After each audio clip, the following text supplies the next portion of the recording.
Hello, good morning. This is November, what is this? November 2nd. Yeah, this is Monday, November 2nd, and it's early in the morning, or it feels early.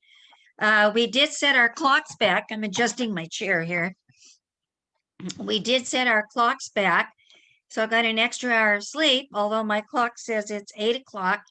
I guess I should feel like it's 9 o'clock, but I really don't because it is so foggy outside. The visibility is about a mile, and the temperature was in the high 50s, although by this afternoon it'll be in the mid 80s.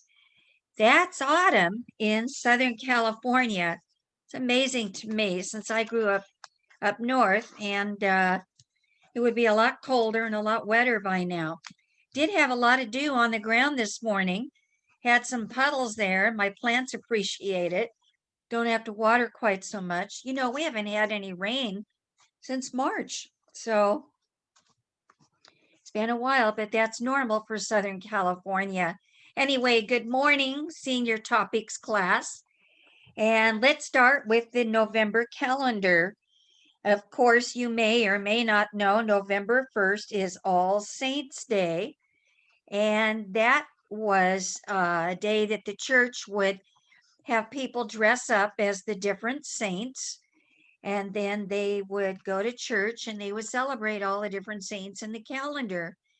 And then people who didn't like the church, who were anti-church, would take the night before, All Hallowed or Holy Night, which got shortened to Halloween, and they would dress as the devil or witches or things that the church did not appreciate. So anyway, All Saints Day is on the 1st.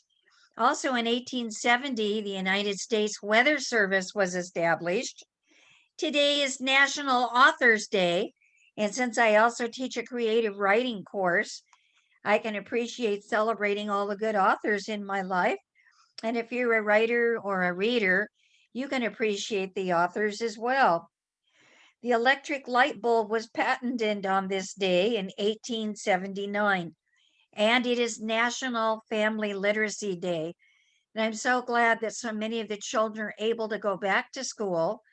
They are not getting sick. They've been in school for a month now in Orange County, and the K through 2 or second grade has opened up in Los Angeles.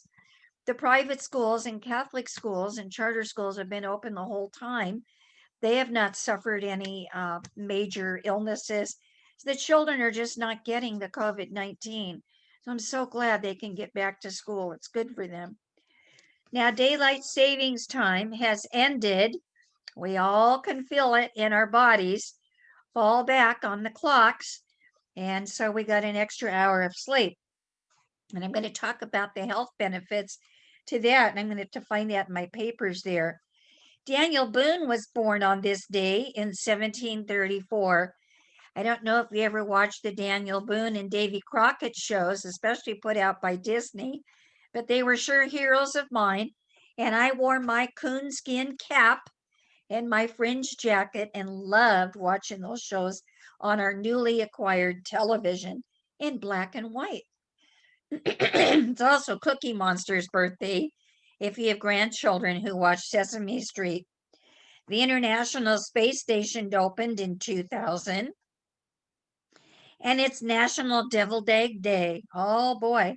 Now, November 3rd is National Sandwich Day, and this year it is the official day of our elections, although we need to call it now election season.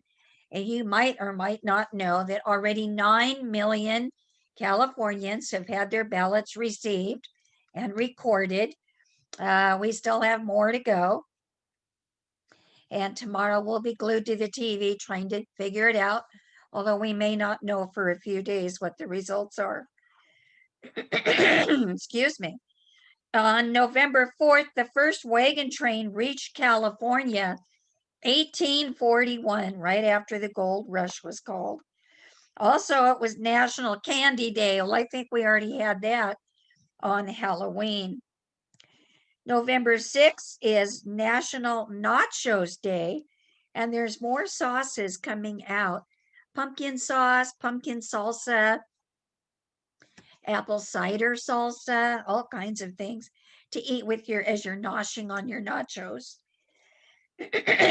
Also, excuse me, it's my allergies. James Naismith is the inventor of the basketball. He was born on November 6th, 1861.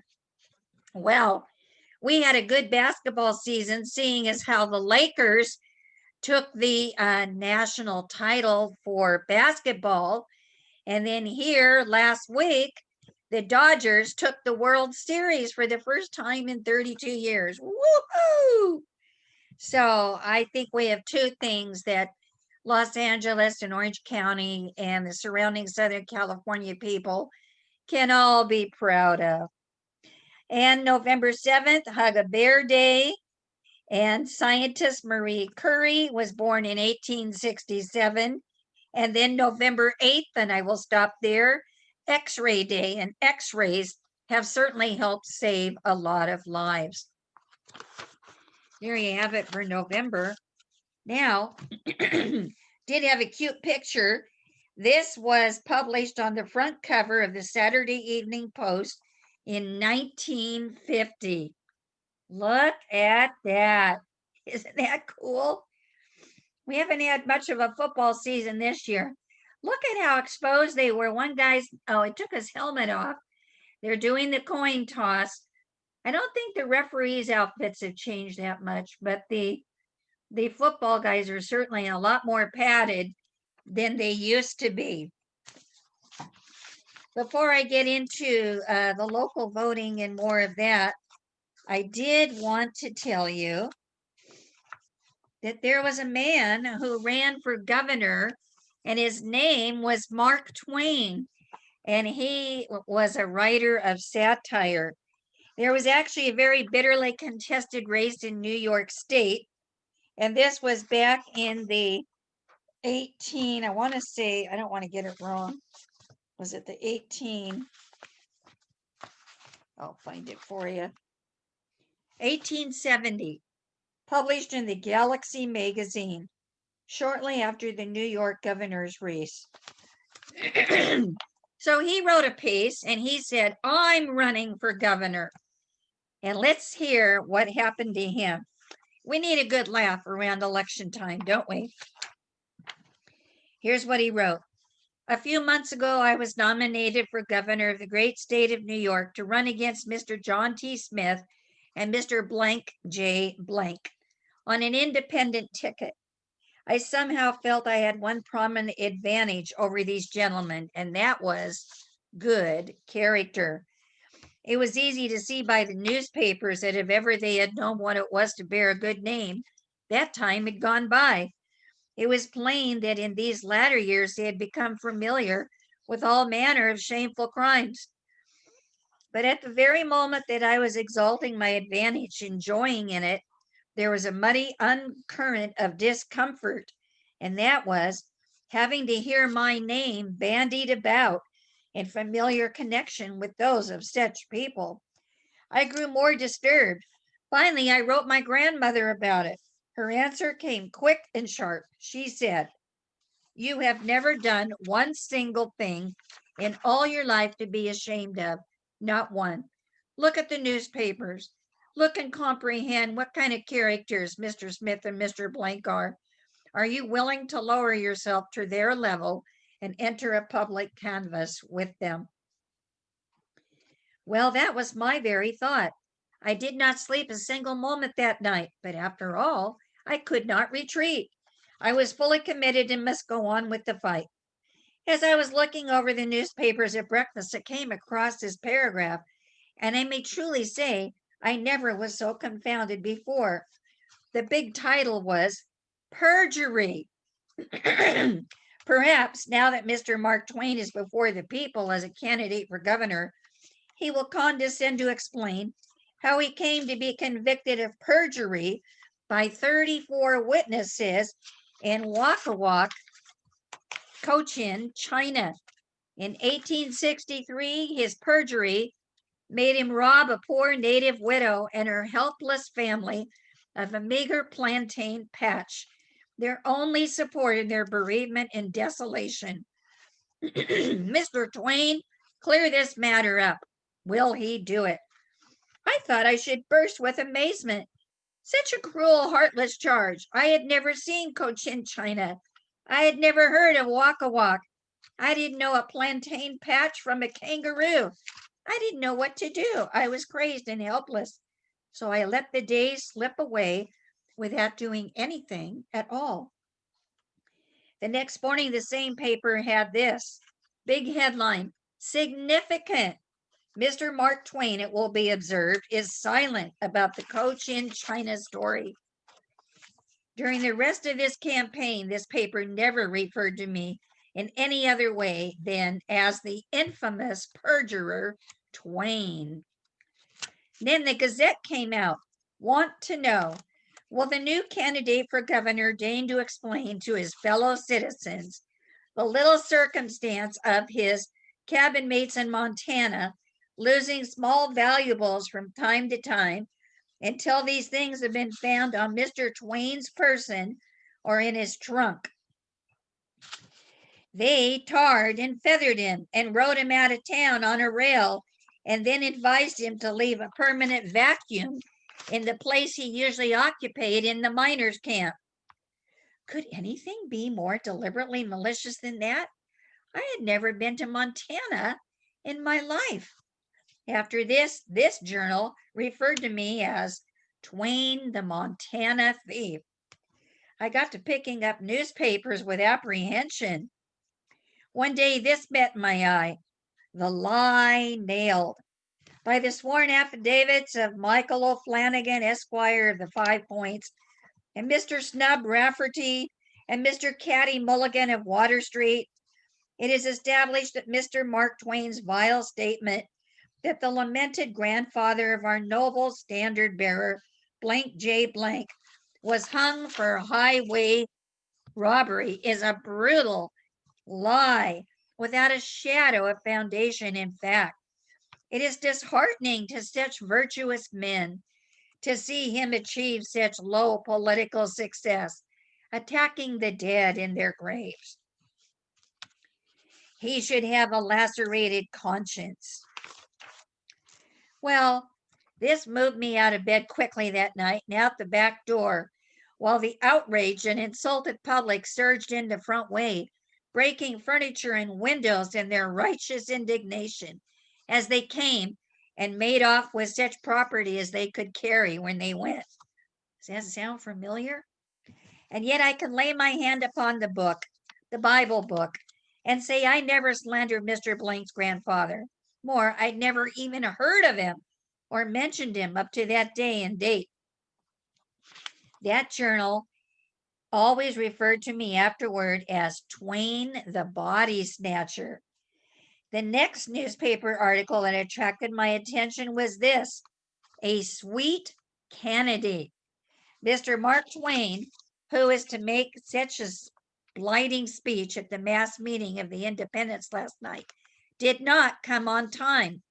A telegram from his physician stated he'd been knocked down by a runaway team and his leg broken in two places. He was lying in great agony, and so forth, and a lot more bosh of the same sort. The Independents tried hard to swallow the wretched lie and pretend they did not know what was the real reason for the absence of their abandoned creature. A certain man, they say, was seen to reel into Mr. Twain's hotel last night in a state of beastly intoxication. It is the imperative duty of the Independents to prove that this besotted brute was not Mark Twain himself. We have them at last. Well, it was incredible, absolutely incredible that it was really my name coupled with this disgraceful suspicion. 3 long years had passed over my head since I had tasted ale, beer, wine, or liquor of any kind. And after that, he was dubbed Mr. Delirium Tremens Twain. By this time, anonymous letters were getting to be an important part of my mail. Here's one: how about that old woman you kicked off your premises? And this, there's things which you have done which is unbeknownst to anybody but me. You better trot out a few dots to yours truly, or you'll hear through the papers from Handy Andy. After that, the principal Republican journal convicted me of wholesale bribery, and the leading Democratic paper nailed an aggravated case of blackmail on me. So that's how I got two more names: Twain, the filthy corruptionist, and Twain, the loathsome embracer. Now there was such a clamor for answer. And in one of the papers they said, "Behold the man." The independent candidate still maintained silence. He dare not speak. Every accusation against him has been amply proved. They have been endorsed and re-endorsed. Till this day he stands forever convicted. Look upon your candidate, independents. Look upon the infamous perjurer, the Montana thief, the body snatcher, the delirium tremens, your filthy corruptionist. Gaze on him, ponder him well. Can you give your honest vote to such a creature? There was no possible way of getting out of it, and so in deep humiliation, I decided I would try to answer it, except I was still being accused of employing toothless and incompetent old relatives to prepare food for the orphanage where I was warden. I was wavering, and so finally I came I came up to answer these people, and when what happens? 9 little toddling children of all shades of color and degrees of raggedness were taught to rush upon the platform at my public meeting and clasp me around the legs and call me Pa. I gave it up. I hauled down my colors and surrendered. I was not equal to the requirements of a gubernatorial campaign in the state of New York, so I withdrew and in bitterness of spirit signed it.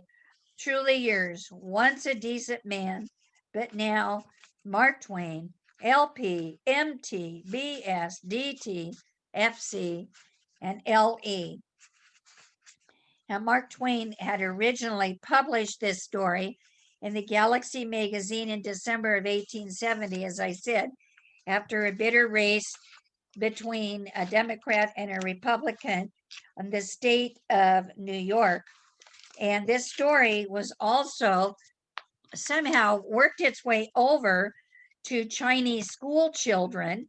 And for decades, after the People's Republic was established in 1949, not treating this as the satire it was, but taking it for the honest truth.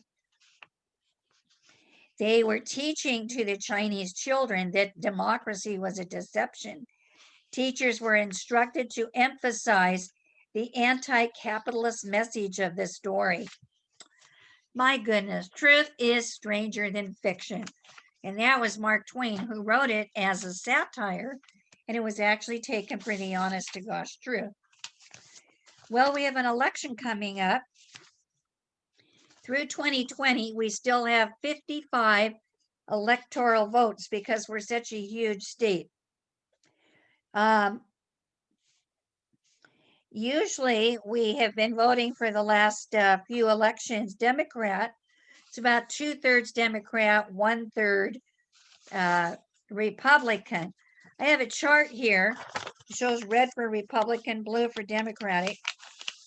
And this is 1996 up through 2012. And you can see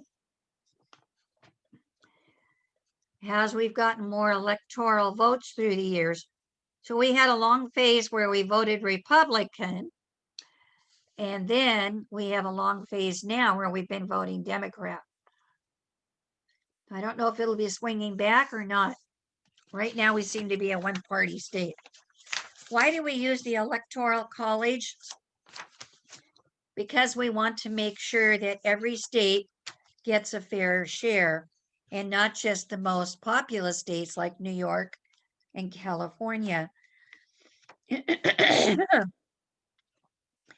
Many modern voters might be surprised to learn that when they step into a ballot box to select their candidates for president, they're actually casting a vote for fellow Americans called electors.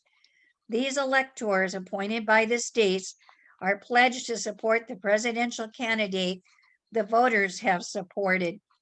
And the Electoral College will hold its vote the Monday after the second Wednesday in December. It'll be around the 18th or 19th of December this year. The founding fathers created the Electoral College after much debate and compromise, but it has provided stability through the process of picking presidents. Though the winner of the national popular vote typically takes the presidency, that vote failed to determine the winner in 4 elections: 1824, 1876, actually 5, 1888, 2000, and 2016. However, it must also be noted that they have found that the deceased people and people who have moved out of state have not been taken off the rolls in over 25 states. They haven't kept up with cleaning their rolls. And so we have 2 million more people on the rolls than should be on the rolls. Founders feared the destructive passions of direct democracy. They also feared the rule of an overreaching monarch. So the Electoral College was a compromise, nearly fully democratic nor aristocratic. So each state as a legislature directs a number of electors equal to the whole number of senators and representatives. Now, I know that New York has had so many people move out, they're slated to lose at least 3 representatives. So in 2024, they're not going to have the same number of electors in the Electoral College. I think Florida is going to pick a lot of those up, and North Carolina. So we'll see what happens. We don't know. There is a debate going on. Are you in favor of keeping the Electoral College? Or would you like to see it based totally on the popular vote, which, as I said, would come down to only 2 or 3 states and some major cities like Chicago? Okay, so I have a quiz for you. How long is the presidential term? Is it 2 years, 4 years, or 6 years? If you said 4 years, you were correct. The main parties in the US are the Whigs and the Hats, the Lords and the Commons, or Republicans and Democrats. I think you all got that one right. Republicans and Democrats. Number 3, the US government officially is a monarchy, a dictatorship, or a democracy. It is a representative democracy. That's what we are. What is the minimum age requirement for a person to be able to vote? Is it 17 years, 18 years, or 21 years? Well, it is 18 years. If something happens to the president, who assumes office? The speaker, the vice president, or the chief justice? Yes, it would be the vice president. What is the minimum age limit for a person contesting to the post of president? Is it 21 years, 35 years, or 40 years?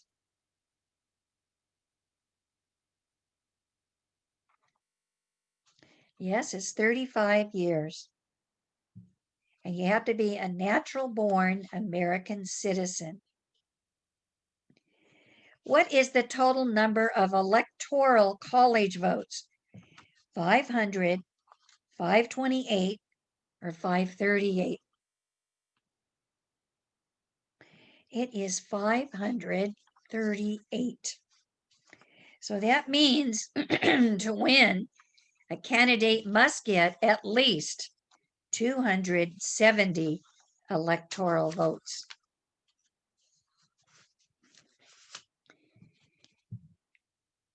When does the oath taking by the new president take place? The 20th of January the next year, the 13th of January the next year, or the first Monday of the new year? It is the 20th of January in 2021.